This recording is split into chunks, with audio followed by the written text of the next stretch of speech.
स्वागत है आपका नेशन 24 के खास कार्यक्रम चुनावी मंथन में। हम विधानसभा क्षेत्र का लगातार भ्रमण कर रहे हैं और इस भ्रमण क्षेत्र में हम पहुंच चुके हैं मुजफ्फरपुर विधानसभा क्षेत्र से संजय जी जो हैं वो उम्मीदवार हैं, समाजवादी जनता दल के नेता हैं। इनसे हम बहुत सारी बात करेंगे। सबसे पहले तो आपका स्वागत है चुनावी मंथन कार्यक्रम में। नमस्कार। संजय जी, हमें ये बताइए कि मुजफ्फरपुर विधानसभा क्षेत्र में जब आपका पैम्पलेट हमारे हाथ में आया तो हमने देखा कि यहाँ घोषणा पत्र है जिसमें सादर अपील लिखी गई है। बातें क्या अपील कर रहे हैं जनता से, कौन कौन से मुद्दे हैं? देखिए, यहाँ मुद्दा का कोई कमी नहीं है, पूरा भरा पड़ा है।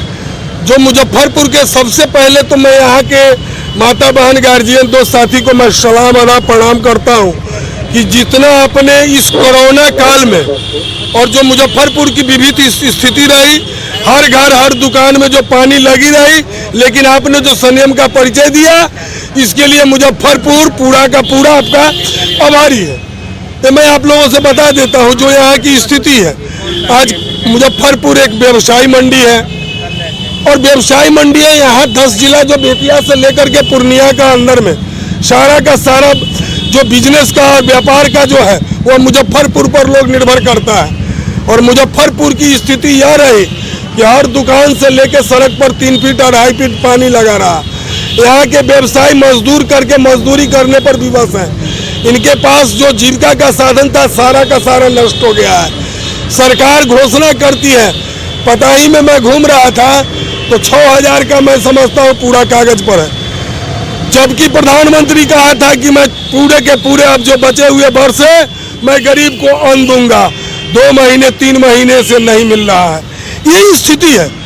मुजफ्फरपुर के सारे उद्योग धंधे, कभी मुजफ्फरपुर का दवा डीपीएल विदेश को जाता था। पूरा चीनी सबसे अच्छा उत्पादन हमारे इस मुजफ्फरपुर जिला के अंतर्गत मोतीपुर से बहुत ही अच्छा चीनी का उत्पादन होता था। सारा का सारा बंद पड़ा हुआ है, बटलर बिक गया। ये स्थिति मुजफ्फरपुर का बना हुआ है।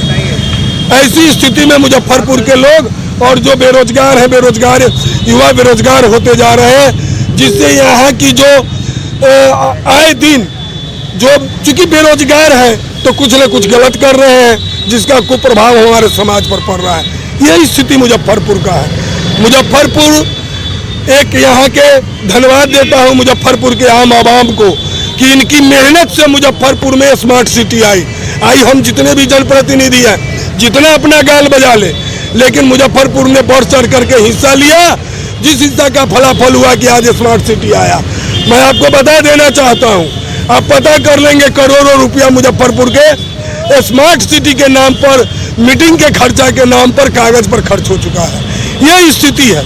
अच्छा, मुजफ्फरपुर के मूल समस्या के बारे में बात करें तो मूल समस्या ये है कि यहाँ जल जमाव की स्थिति बहुत ज़्यादा है। जब भी बरसात होती है तो पूरे मुजफ्फरपुर ऐसा लगता है जैसे बाढ़ का पानी जो है ना सड़क पर आ चुका है। तो ड्रेनेज सिस्टम को ठीक करने की हमेशा बात होती है, हमेशा मांग होती है।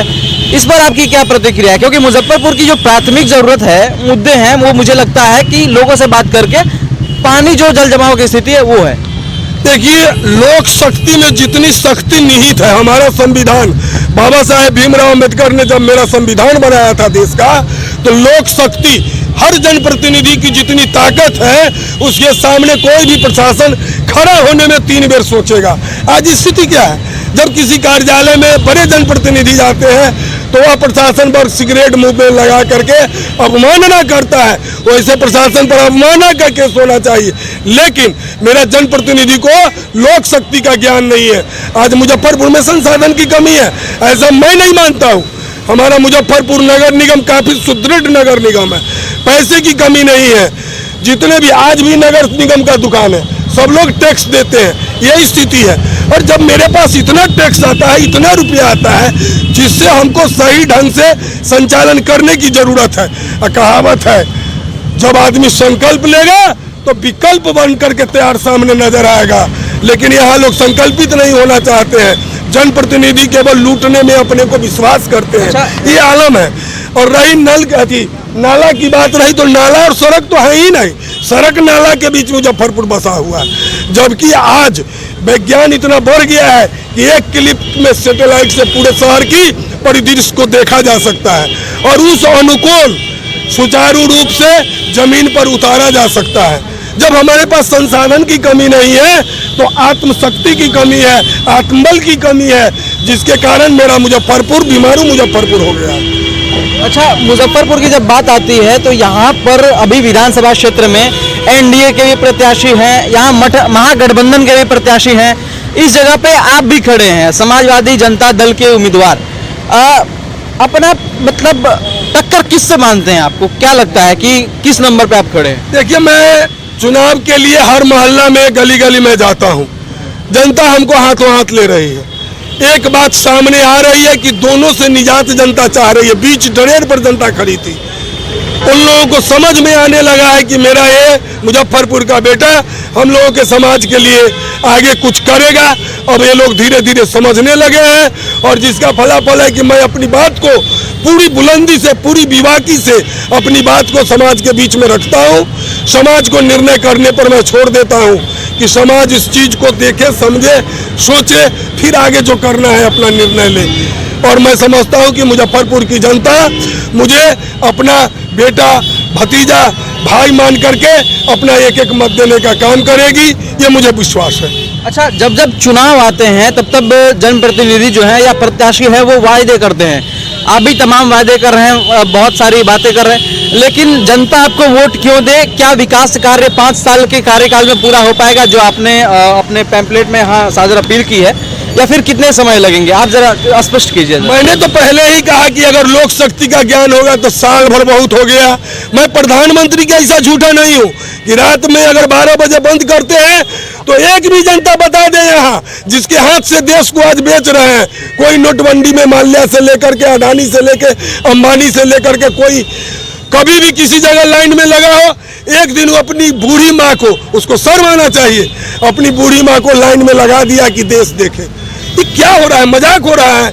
अब शाइनिंग इंडिया की बात करते हैं, 2 करोड़ नौकरी की बात करते हैं, 15 लाख देने की बात। जिस देश का प्रधानमंत्री सो के उठने से सोने तक केवल झूठ बोलता है, वो क्या तैयारी कर रहे हैं? जो कल बच्चा जन्म लेगा वो क्या बोलेगा?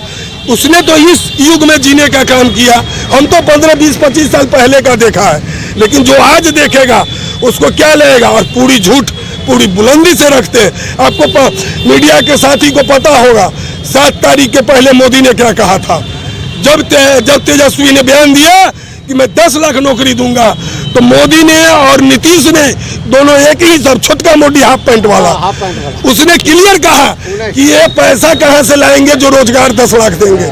और आज प्रधानमंत्री से लेकर के सीधा वित्त मंत्री तक बोलता है कि मैं 19 लाख दूंगा। तो पहले उसको समझना चाहिए, अपने जो दल के घटक जो है उसमें समझना चाहिए, और छोटका मोदी को सोच के बोलना चाहिए कि मैं क्या बोल रहा हूं कि बड़का मोदी आकर के कुछ बोल दे। आज उसने 2 दिन पहले आया यहाँ पे आपको हवाई अड्डा पर, अरे यहाँ के जनप्रतिनिधि मरे हुए हैं।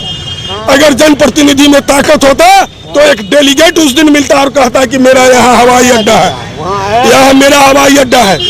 मोतीपुर के जब मोतीपुर के जब ग्राउंड में उन्होंने, तो उसको यहाँ के जनप्रतिनिधि कहता कि मेरा कम से कम आप एम्स दे दीजिए जो आपने कहा, हवाई अड्डा जो मेरा पता ही में था उसको रहने दीजिए। लेकिन किसी ने हिम्मत नहीं की। यहाँ के जनप्रतिनिधि चाकरी करते हैं, ऐसी चाकरी को भी मैं सलाम करता हूँ, ये चाकरी उनको मुबारक हो। अच्छा, पिछले 5 साल में जो जनप्रतिनिधि रहे या फिर 10 साल या 15 साल के कार्यकाल में मुजफ्फरपुर किन विकास के कार्यों में पीछे रह गया? क्योंकि इस सवाल को इसलिए मैं पूछ रहा हूँ क्योंकि आप जनप्रतिनिधि बन के उभर रहे हैं और आप दावा ठोक रहे हैं कि अगर हम आते हैं सत्ता में तो चीज़ों को पूर्ति करेंगे। आपको मैं एक बात बता देना चाहता हूँ, जब आपने यह सवाल पूछा, मुजफ्फरपुर के आम आवाम, माता बहन जितनी मेहनत किया, उस मेहनत का फलाफल स्मार्ट सिटी के रूप में मुजफ्फरपुर को मिला। एक कोई जनप्रतिनिधि की कृपा पर नहीं मिला, लेकिन यहाँ के जनप्रतिनिधि जो भी हैं सभी ने मिलकर के या सरकार ने मिलकर के स्मार्ट सिटी के लूट को पूरा अपना लूट बना लिया।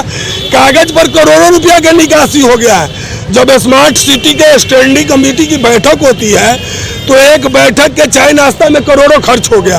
ये पेपर पर स्मार्ट सिटी में आप देख सकते हैं, स्मार्ट सिटी का आप RTI के द्वारा देख सकते हैं, लेकिन सरजमी पर उसका आज तक 1 रुपया का कार्य नहीं हुआ।